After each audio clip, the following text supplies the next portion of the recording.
the German Protestant Institute of Yes. Archaeology in the Holy Land. Yes. It's a very tiny institute with two branches, one in Amman and one in Jerusalem. And we've been founded by the German Kaiser in the 19th century. We are very happy to have this cooperation with the Hebrew University, with Katia, and that we can join her in her important work in Tiberias and join forces and excavate this wonderful city. I'm from Munich in Germany. I took part at archaeological excavations in several years, and I know Dieter and Katia, and so I had again the chance, the possibility to take part in this excavation this year in Tiberias. Hey Charlie, I'm Charlie. My involvement is loving Israel. I'm the sixth time here in Israel, and I know Jenny from the excavation. Asked her whether I could have the chance to dig here, and so you see me.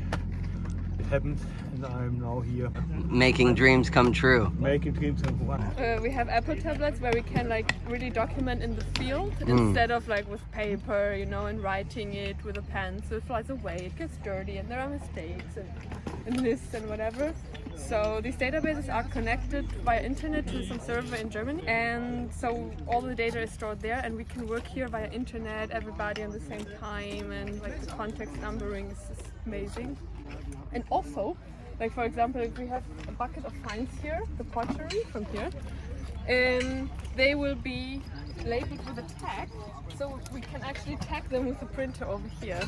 The baskets over here, and then as we found in pottery, we need to create a basket plus object pottery.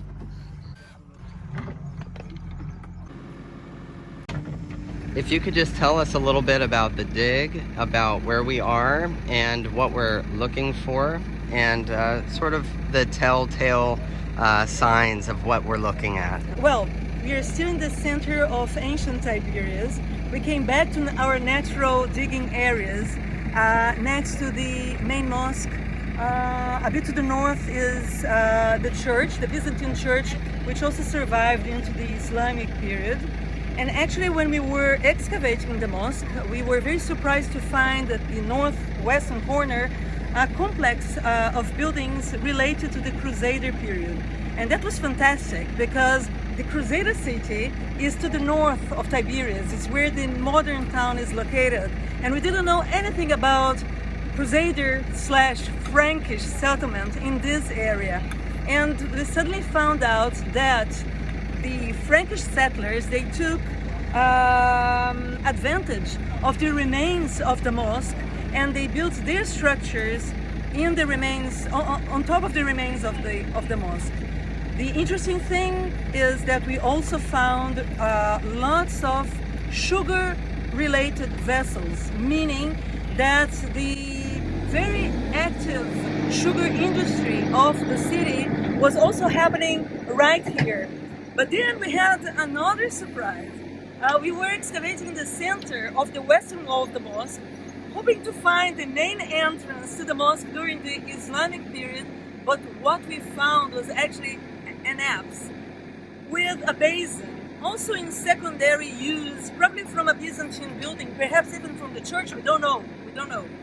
But what was really interesting, in the beginning we thought, okay, maybe this apse with this basin is related to the mosque, but it wasn't, because when we went down the floor, we actually found remains of the 12th century. So this building, this apsidal building, dates from the Crusader period, from the 12th century.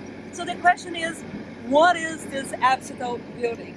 Well, I have to tell you something else.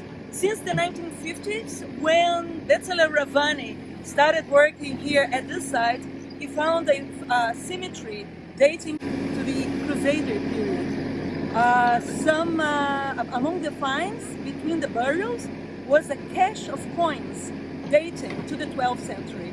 And we also excavated part of those Christian burials dating to the 12th century. One of them even had a coin of the Byzantine period, but it was covered in linen, which is typical of the Crusader period. Well, so perhaps we don't know what this apsidal building is, but the aim of this current season is to continue westward, because we see that the building continues. We have the walls continuing into the bow.